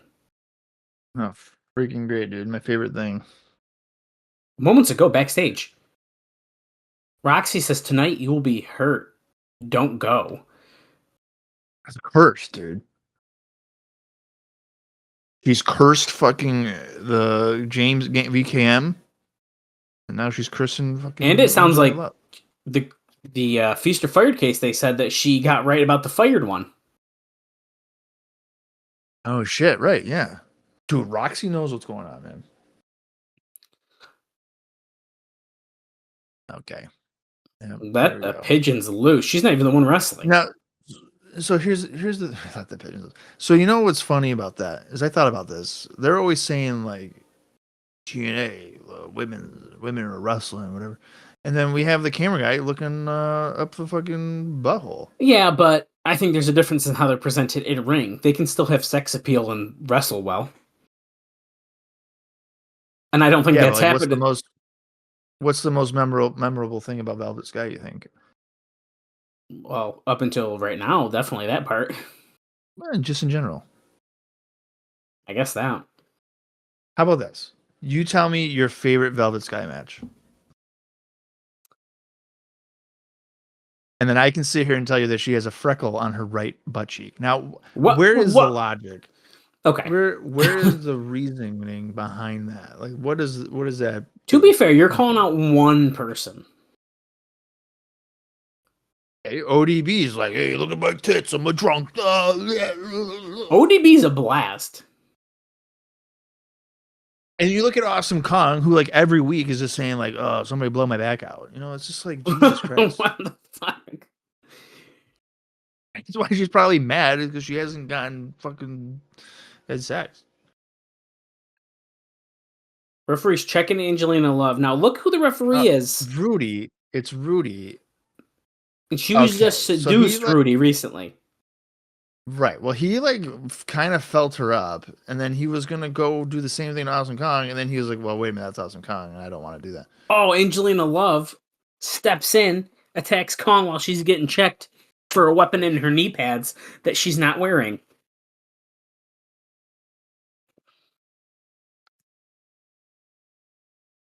Oh, double chest slap by Angelina Love. Coming off the rope. Ducks that swinging back fist by Kong under the legs. Kicks her in the midsection. Oh my god, Angelina Love's going to beat Kong, dude. That's not going to happen. Oh, she can't bring her down.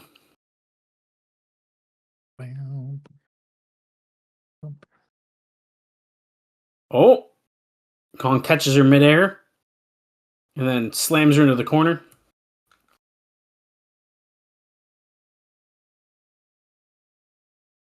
She just smushed Angelina Love like a bug in the corner, dude.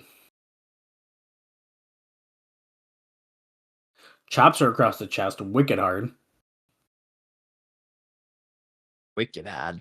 Wicked hard. Wicked hard. She's beating her ass. I'm on. Who am I rooting for here? I'm going to say I'm rooting for Kong. Yeah, I mean. I don't appreciate Angelina Love seducing anyone other than me. So I am not a fan.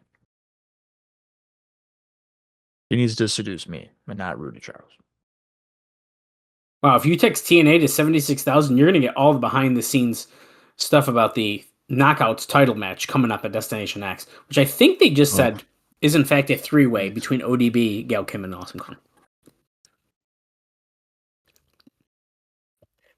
I've never needed a $2 charge on my phone bill more than that. Exactly.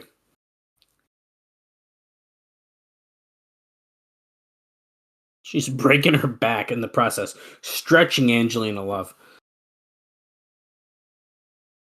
Irish whip into the corner. Here comes Kong, but Angelina gets her legs up, catches her with her head, hits her in the head, pushes her back, comes back with a chop. Is Angelina Love? Angelina. She's going to knock down Kong. Why are you obsessed with this idea that she's going to beat Kong? Because look at it, how she's fighting.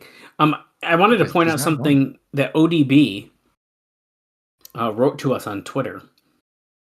She did? She did. She's been... what?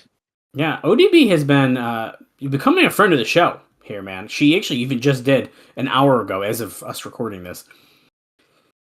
But she I'm going to try to find it word for word here. Yes. Yeah. She said, I posted about her losing against all odds. And she said, bam, still the only knockout that body slammed Kong. Well, that's not even the one I'm talking about. Well, that's the one I wanted to mention. There was another one. Yeah, I know. That's the one I wanted to mention. Okay.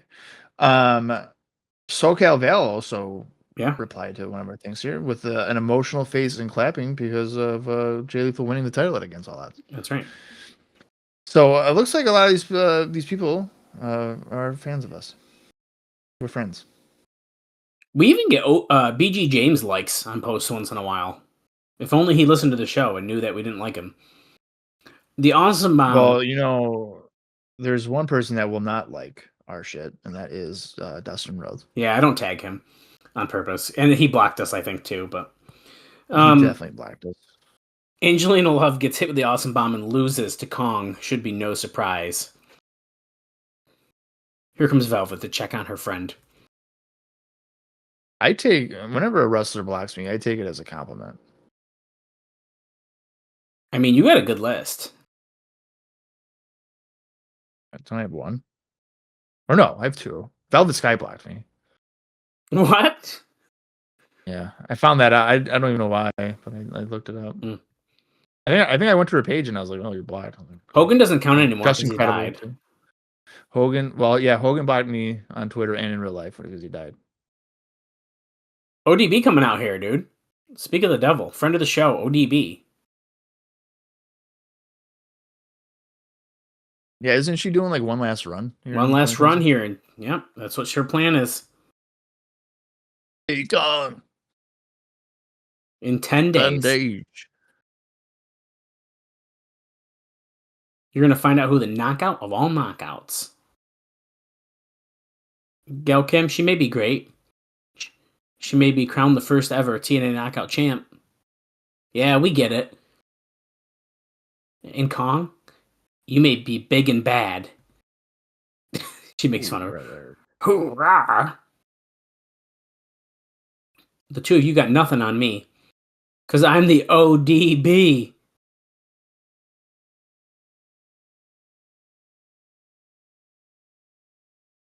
The two of you are going to learn the hard way.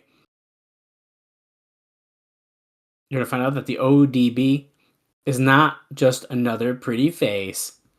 Oh! And here comes Gail Kim from behind going after Kong. This is unfair. They're cheating. Oh! She went to crossbody Kong. She just fucking body checked her. Gail flew to the side.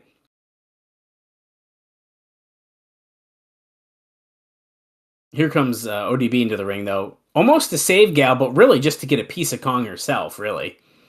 Yeah. That's absolutely what's going on. Oh!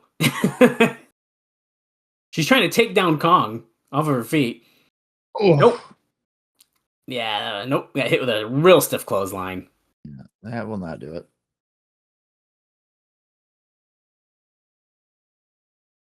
Oh my god, Gail Kim just stepped on the back ODB, who's about to get hit with the Austin Bomb to kick Kong in the face.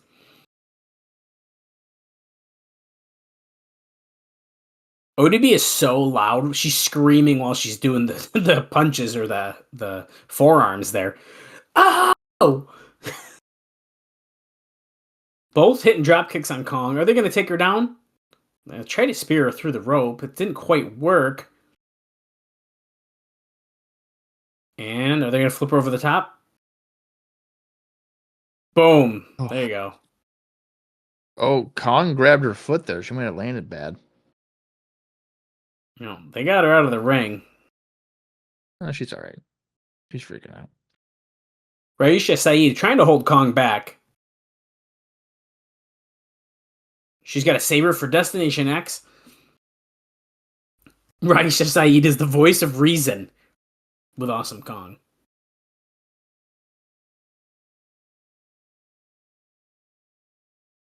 Gail is saying, Destination X, I'm going to be the champ. And ODB's like, yeah.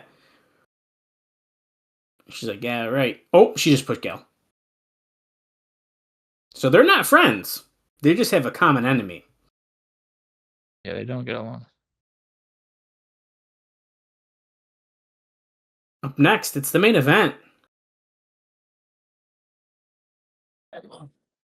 Oh, good. We're going right into we're going right into it, too. Well, good. I can tell you the notes during entrances, and we can get these out of the way. Bob, as you know, Tomko is heavily featured in Japan.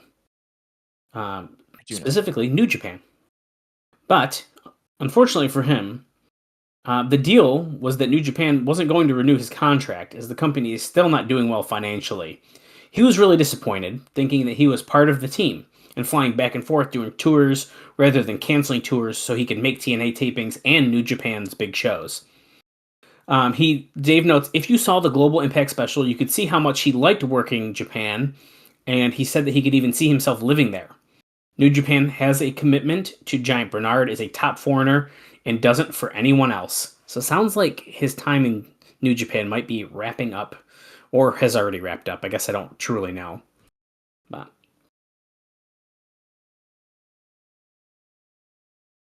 and the other note, our final note for today's show, is Dave notes here that he cannot confirm if Samoa Joe has actually put pen to paper and signed his new contract, but everyone is acting like it's a done deal. They are full speed on a long-term commitment to elevate Joe starting at Lockdown, and TNA is believing both sides have a long-term commitment to each other.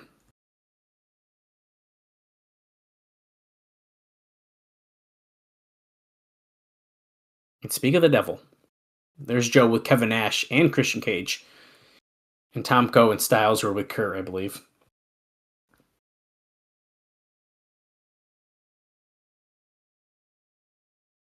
The Unlikely Alliance.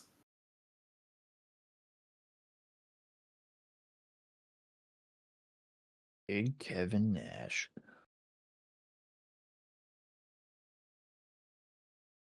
Gray-haired Kevin Nash. Now I want to see it here. When did Tomko finish up in Japan? Let's see.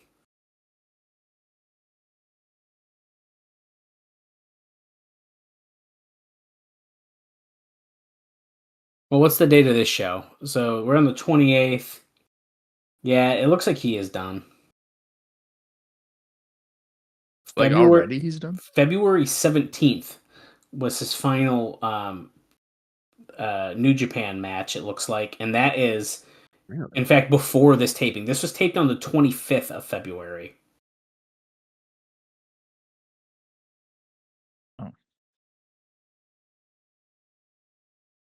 Now, he will eventually make some appearances in IGF, just 2 more after this. And then it kind of looks like, if I'm looking at it correctly, he might not go back to Japan ever again. I mean, his career starts to slow down here in a couple of years, so. Oh, okay, he wrestles in Hustle in 2009. So, I guess he makes one more stop, but. It looks like my driver, it might be lost. Is it doing that thing, though, where they just are doing other deliveries and they eventually come? Because I don't like that, but I've noticed it. Well, wouldn't it normally tell you like it has a delivery before? No, I've never noticed that before. Usually it shows them driving around, and then I feel like that's them doing other stops. Well, can you explain to me why they would drive past my house?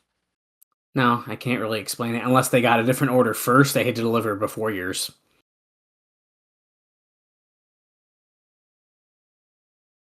I don't know. This doesn't feel like it's gonna go very well. I think it's gonna go good. I have hope, just like I have hope for Kevin Nash to beat Kurt Angle here in the main event. Kurt's got a body lock on Nash, but he just got shoved into the corner. They have completely driven past my home. They are further away.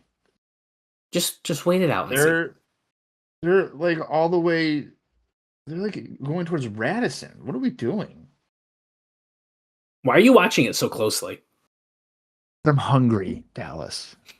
Okay, I'm more interested in my food than I am Kevin Nash and Kurt Angle right now. Look at Kurt Angle going tiptoes to try to get higher up to Kevin Nash's eye level. You just slapped the shit out of Kevin Nash.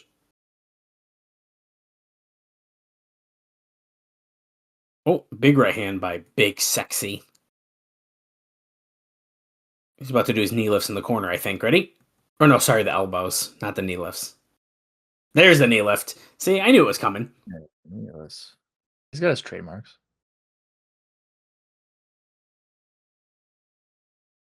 If you're following along with us, we're at 1 hour, 17 minutes, and 7 seconds. We have under 9 minutes remaining in the show.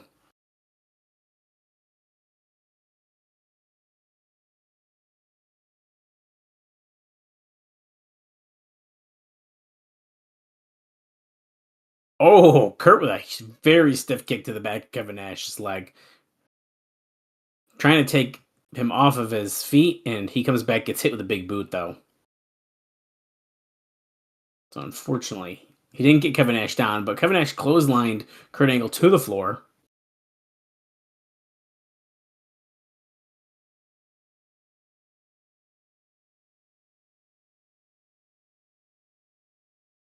Oh, Samoa Joe scaring Kurt Angle, going after Tomko ringside, and now Christian and AJ going at it as well. We're breaking out in a brawl ringside.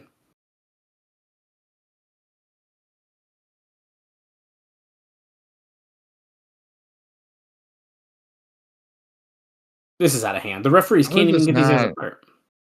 How is this not a disqualification? Well, because they're not touching the competitors. It doesn't matter. No contest. I'm throwing it up. We're back from commercial. Nash and Angle are back in the ring together. Ooh. Misses the big boot.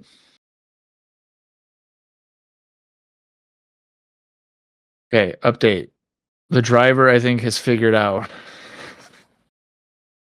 what they've done wrong. I told you. Sometimes it happens. Bullshit, dude. It's bullshit. That's why I don't watch it that closely. Plus, that thing's barely accurate. It was usually pretty accurate. It's like, hey, it's arriving soon, and then all of a sudden they're already here. I'm like, okay. Why does it show that you're down the road still? Right. Kurt Angle has a figure 4 leg lock. Figure 4. Locked in. on Kevin Nash, who has bad knees historically and bad legs. That's true. He ain't gonna tap though. He might. You don't know. He ain't tapping, dude. He's holding his kneecap in place.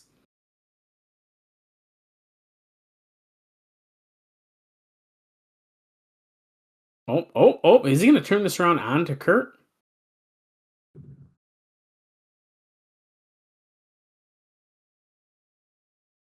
Oh, nope. Still got it locked in on Nash.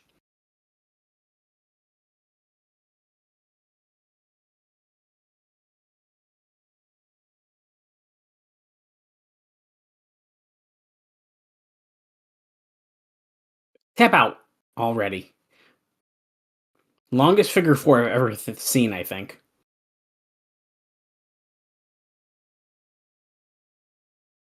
Look at the grit, the determination by Kevin Nash to not give up.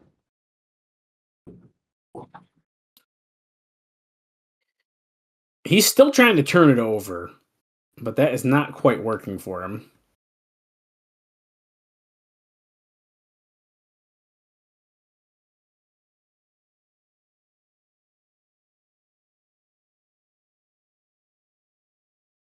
Okay, this might literally be the longest figure four I've ever seen in my life. This is, yeah. What do you say? I've He's heard trying to it's get filling time, but Lord. Oh! He's trying to hype up the crowd, but if the referee wanted, could they have been seen as a submission?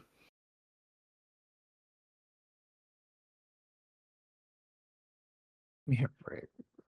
I love the counter, and then he's like, oh, I'm gonna tap out. I can't do it. Well, it looks like it finally broke up, so that's good. Crowd is chanting, "You suck" to Kurt. Oh, little choke slam action by Kevin Nash, slamming. Guys, big news. Bob has his food. Yeah, dude. Shit is good. Nash is going to win this one now, just for him.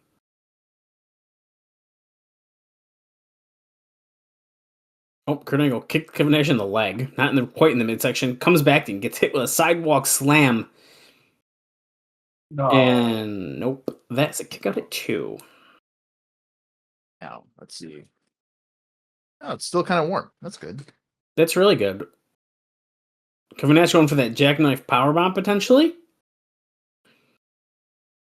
Oh, Kurt rolled through. And then locks in the ankle lock. Is he going to get to his feet? He's got it cinched in.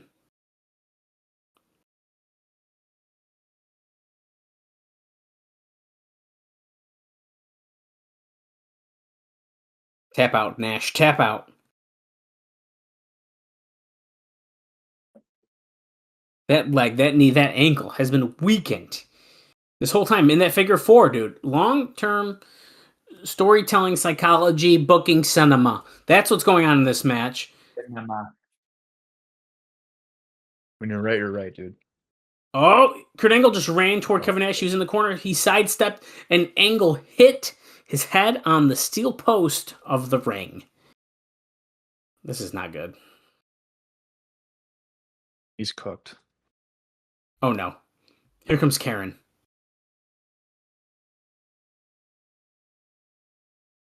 His wife, Karen, who he's not very happy with right now, so maybe she shouldn't be out here. She's about to get taken out, I think. Oh!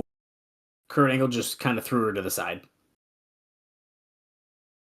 He inadvertently knocked Karen down. I don't know about that. That's going to piss off AJ, though. Face first onto the ground. JB's checking on her. Oh, boy. Here comes AJ Styles to check on his wife. Oh, Earl Hebner is coming out and telling AJ, you gotta leave. Well, why? Oh, because was he ejected earlier? Yeah. Jackknife Why is he powerbomb. focusing only on fucking? I AJ? know. It's kind of funny. Oh shit! Oh, he's Kieran's bleeding. bleeding. Oh my god! She break her nose hitting the ground or something? Earl, I think we have bigger concerns than AJ being out there because Karen's bleeding from the fucking face. Like, what are we doing? Yeah, and Kevin Nash is pinning Kurt Angle clean in the ring.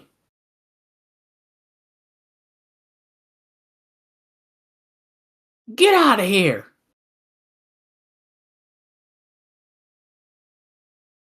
Okay, this is getting hot. Low blow by Kurt Angle. Big one. Olympic slam? Kind of. As much as he could on Kevin Nash. Kind of a thing. And that is a 3 count for the champion, Kurt Angle. That's a rare, it's kind of a rare pin loss there for Mr. Nash. Right, yeah, that's true. AJ's carrying out. He's taking care of her. Mrs. Styles is in good hands. Oh boy, here we go. No, dude, this is basically the Mega Power storyline. I see lust in your eyes, Hulk Hogan. Well, they already smooched. There's not just lust in the eyes. Yeah, well, I mean, that's what happens when you get married. True. Kurt Angle is more interested in soaking up the moment, they're saying, about his win than he is to care about his wife who just got injured. And we go off the air. Bob, what do you think about that episode of Impact? I think that was okay. That was solid. Yeah, I think that was pretty solid. I actually really enjoyed that episode. I think overall, I think it was a lot of fun. There's a lot of fun segments. The matches were entertaining. And dude, we still got one more to go before Destination X. That could have been the go home show. I would have been even happy with that. Yeah, well, it makes me wonder what they're going to do for a go home show. That's a good point. And as we know, they have a history of sometimes not doing very good go home shows. So literally, right. I mean, it could go either way. We've seen some really great ones, and we've seen some really not great ones. So you really don't know. But that's okay. I don't want to focus too much on what is to come while we are enjoying what we just witnessed. Yeah, for sure. They have not announced anything for next week's show as of the end of this one, so we don't really know what's going to happen. Will Team 3D lose more weight and actually have a match next week? I don't know. There's really only one way to find out. That's to continue on with the show. What is Kurt Angle going to say about Karen getting smacked by him? And then AJ carrying her out. That's probably not going to go well. You know? I can't imagine it will. No, I can't imagine. All right. Well, that's going to wrap up this week's episode. So be sure to join us for the Go Home show before Destination X next week. So for Dallas Gridley, I am Bob Colling Jr., and this has been the TNA Across the Line podcast.